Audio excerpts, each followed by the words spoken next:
This stuff is spiralling out of control in the UK, and if you're having your breakfast, I apologise, but in the UK, there are complaints now. School children are being taught about anal sex and orgasms before they've even reached puberty. Masturbation is set as a homework to do. Teachers are indoctrinating kids with all this stuff about transgenderism and gender fluidity, as we heard earlier.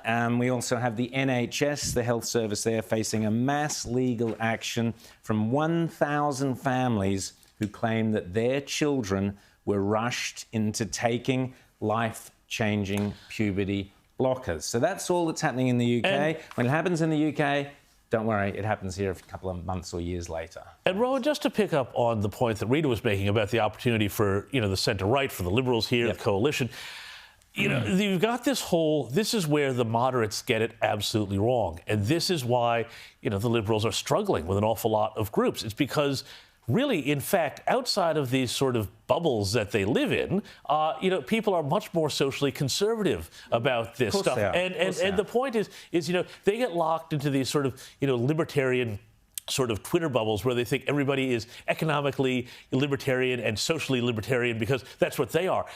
Poll after poll after shows that people are actually, mostly they cluster in the exact opposite direction. And there's a big lesson there for the Liberals where you actually go back to real conservative principles, not this sort of, nonsensical I think Peter Dutton instinctively understands that. I think he's the hope of the side. I think all the state parties, Liberal parties, is floundering. They don't get that at all. But fortunately, Peter Dutton does seem to understand. Well, does he? Because it took him 10 months to actually come out against the voice. Are we going to have this one again? He did come out against it. But he did come out against it. That's the point. And that's the point. And he's coming out stronger and stronger against it. But I do think on these sorts of cultural issues, that is, you're 100% right, Rita, that is there for the taking. The Liberal Party can take those constituencies. Seats like Chris Bowen's should fall tomorrow if the Liberal Party got out there and fought in the western suburbs of Sydney, Melbourne, for these conservative values. They would romp it in. Instead, they ignore them. They buried Catherine Deves in the last election. Well, they put Catherine Deves in the wrong seat. They put Catherine Deves They also put a gag around her mouth. Yeah, well, there's that too. Well, but again, why would you put her in precisely that sort of bubble seat that stick James her out in the western suburbs, she'd romp in. Well, Victoria is, again, such a perfect example of what we're talking about here because the opposition leader there, Prosciutto, had the most golden opportunity to seize this as an issue where he's on solid ground with 80% plus of the electorate, most Labor voters, never mind most Liberal voters.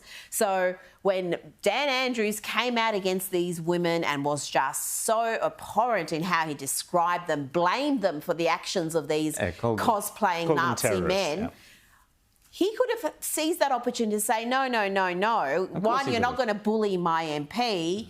Two, you're not going to blame women for the actions of men. And three, we stand up for women's rights and we stand up for women's only spaces and women's only sports. But no, he said, I'm going to be meaner than Dan. I'm going to blame my MP even more than Dan Well, the did. Victorian Libs, last week we said on this show, here's your chance. Get Roscombe, John Roscombe. He was up for pre-selection. He missed by one vote. You blew it. You blew it, Libs. Sorry, hate to say it. I'm sure the young girl is lovely. I'm sure she'll do a great job, but you should have got Roscombe in there.